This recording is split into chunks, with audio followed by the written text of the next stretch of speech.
뼈가 부러진 것 같아.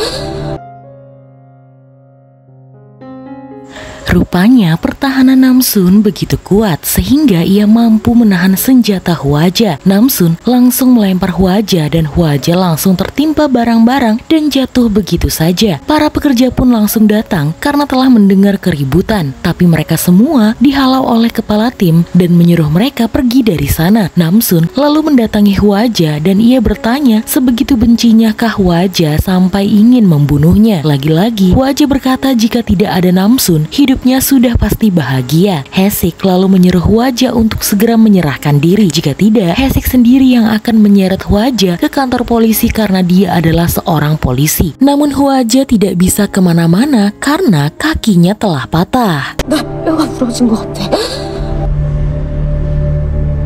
Sementara itu, rupanya ibunya Namsun, Geumjo, kembali bertemu dengan Ryu Seo di klub tempat orang-orang kaya berkumpul. Sambil berbicara santai, Geumjo bertanya tentang perusahaan milik Seo, yaitu Dogo yang telah berkembang pesat dan juga terkenal. Geumjo ingin tahu apa rahasianya. Awalnya Seo hanya memberikan jawaban pada umumnya, namun Geumjo ingin tahu yang sebenarnya. Seo menjawab jika ia ingin mendapatkan kekuatan untuk merubah pasar dunia. Seo ingin Dogo menjadi perusahaan nomor 1 di dunia meski caranya sedikit salah. Geumjo lalu berpura-pura tertarik dan ia ingin berinvestasi pada Dogo. Tidak tanggung-tanggung, Geumjo akan berinvestasi dalam jumlah yang sangat besar. Seo merasa curiga. Sebenarnya dari mana Geumjo memiliki uang sebanyak itu? Apa jangan-jangan Geumjo sering melakukan penggelapan? Tapi Ryu Seo salah. Geumjo adalah pembisnis jujur dan punya tekad yang kuat dalam berusaha. Semua kekayaannya murni dan telah dilaporkan dalam pajak negara. Bahkan ia memberikan buktinya kepada Seo. Dan keinginan Geumjo berinvestasi pada Dogo adalah ia ingin tahu siapa sebenarnya orang yang telah berinvestasi kepada Dogo. Geumjo mengatakan lebih baik menerima uangnya saja ketimbang uang dari orang yang pertama berinvestasi karena Geumjo yakin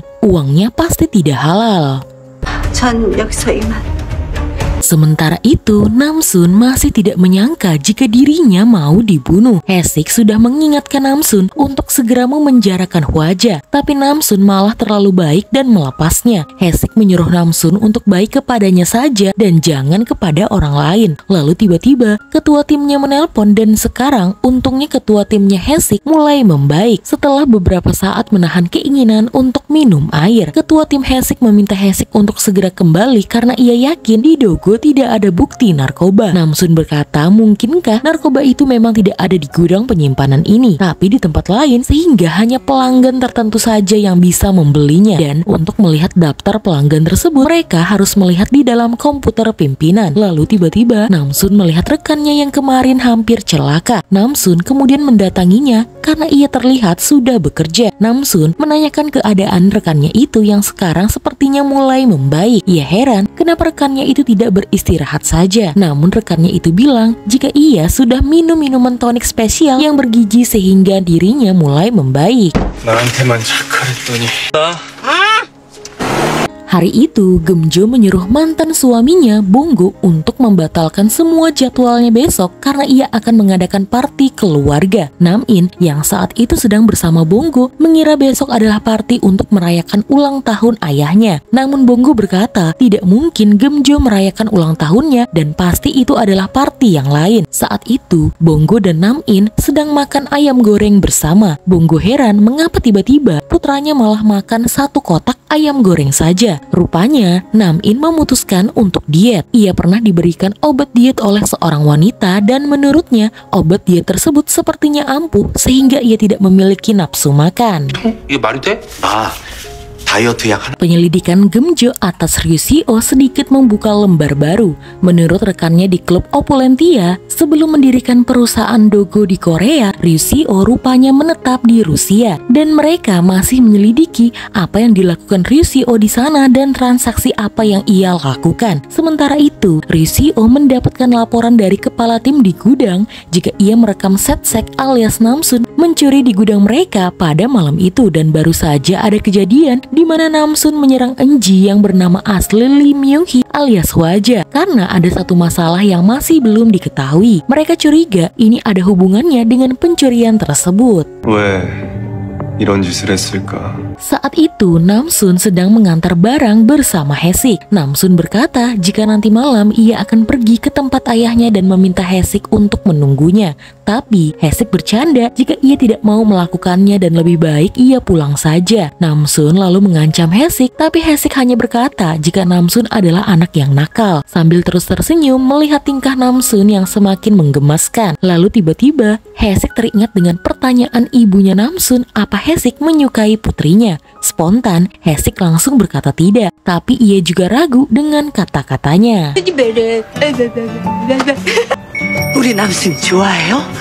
Lalu setelah itu Namsun dipanggil oleh pimpinan karena ketahuan mencuri. Meski ketahuan, menurut Namsun ia tidak akan menyia-nyiakan kesempatan ini untuk masuk ke ruangan pimpinan Ryuseo dan mencari data informasi. Saat masuk, Namsun yang selalu ceplas-ceplos langsung meminta maaf karena telah mencuri. Ia beralasan ia ingin memberikan oleh-oleh kepada ayah dan ibunya di Mongolia, namun karena belum mendapatkan gaji, terpaksa ia mencuri dan ia meminta Ryuseo untuk memotong gajinya saja. Ryuseo sangat menyukai kepercayaan diri Namsun dan ia pun mengajak Namsun untuk berteman dengannya. Dengan polosnya, Namsun malah meminta nomor ponselnya Seo dan mereka pun berjanji untuk bertemu lagi. Bahkan Namsun tanpa segan meminta Seo untuk mentraktirnya makan daging. 연락 꼭 줘요.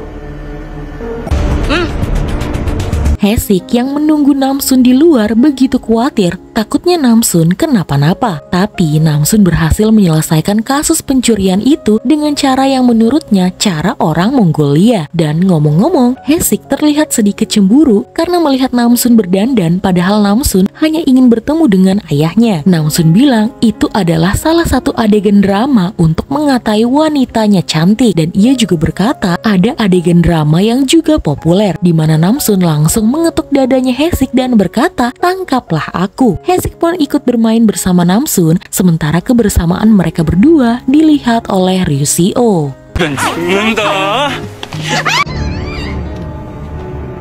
Haesik lalu mengantar Namsun bertemu dengan ayahnya. Mereka pun kemudian bertemu lagi dan di sana akhirnya Bonggo tahu Haesiklah orang yang telah memberikan kupon studio kepada Namsun dan akhirnya ia bisa bertemu dengannya dan akhirnya mereka bisa bertemu. Namsun dan ayahnya lalu bersenang-senang di taman bermain karena jika saja dulu Namsun tidak hilang maka Bonggo berniat membawa putrinya itu kemari. Meskipun waktu telah berlalu, Namsun tetap bahagia bisa datang ke sini bersama dengan ayahnya.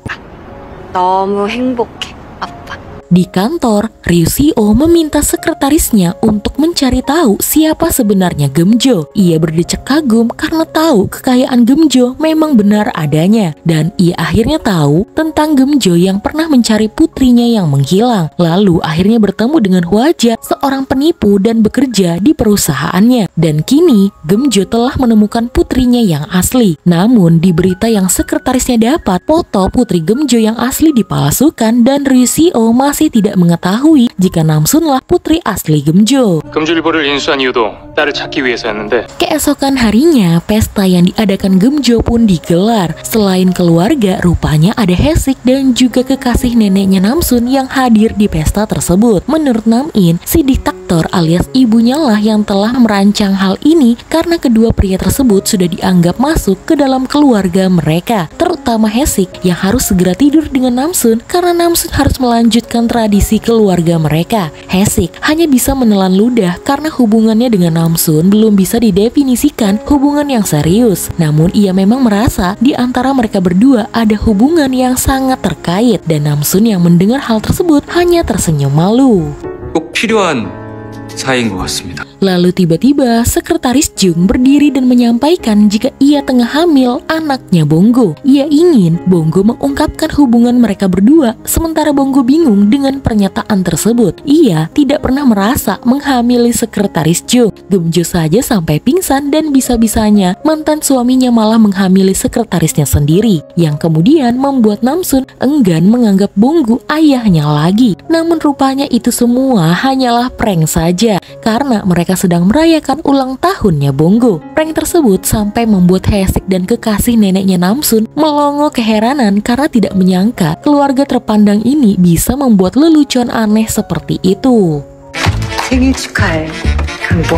Saat makan malam, semua orang terlihat bergembira terkecuali Nam-in yang tiba-tiba saja tidak nafsu makan. Rupanya stik yang ia lihat tiba-tiba berubah menjadi batu dan tidak bisa dimakan. Hal tersebut membuat Bonggo merasa putranya sangat aneh. Lalu kemudian Namsun dan Haesik meninggalkan pesta tersebut berdua dan menikmati malam yang indah di luar. Tiba-tiba Haesik bertanya, apa Namsun merindukan orang tuanya di Mongolia? Tentu saja Namsun sangat merindukan orang tua yang telah membesarkannya tersebut. Ia bahkan ingin mereka bisa tinggal bersama. Haesik bercerita jika sangat menyakitkan jika berpisah dengan orang yang disayangi, seperti ia berpisah dengan kakaknya yang sekarang telah tiada. Dulu, kakaknya kuliah di Amerika dan di sana terjadi penembakan massal yang menewaskan kakaknya. Hal tersebutlah yang membuat Haesik kemudian menjadi seorang polisi. Ia ingin Namsun menyayangi Nam-in, adiknya Namsun, selagi Nam-in masih ada, karena keluarga adalah segalanya. Namsun bangga melihat Haesik bisa bangkit dari kesedihannya,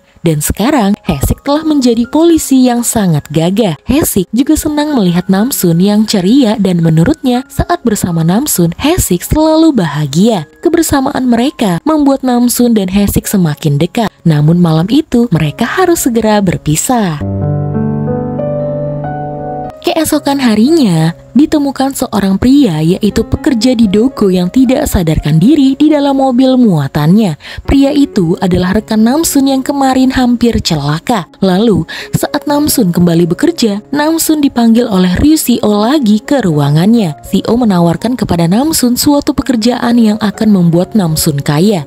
Ryu Seo berniat ingin membesarkan Namsun. Tanggapan Namsun adalah, meskipun ia pendek, tapi ia sudah dewasa sehingga tidak perlu lagi dibesarkan. Maksudnya Ryu Seo adalah, ia ingin Namsun menjadi orangnya dan ia ingin membuat Namsun dilimpahi kekayaan dan juga kehormatan. Namsun lalu bersedia, namun sebelum itu ia harus dites terlebih dahulu. Namsun lalu dibawa ke suatu tempat dan di sana Ryu Seo menempatkan Namsun di sebuah tempat di mana ia harus menahan beban yang sangat berat, sehingga Namsun kemudian mengeluarkan seluruh kekuatannya yang kemudian terkoneksi kepada ibu dan juga neneknya. Namsun mencoba menahan beban tersebut, namun Ryu Seo semakin membuat beban itu semakin berat.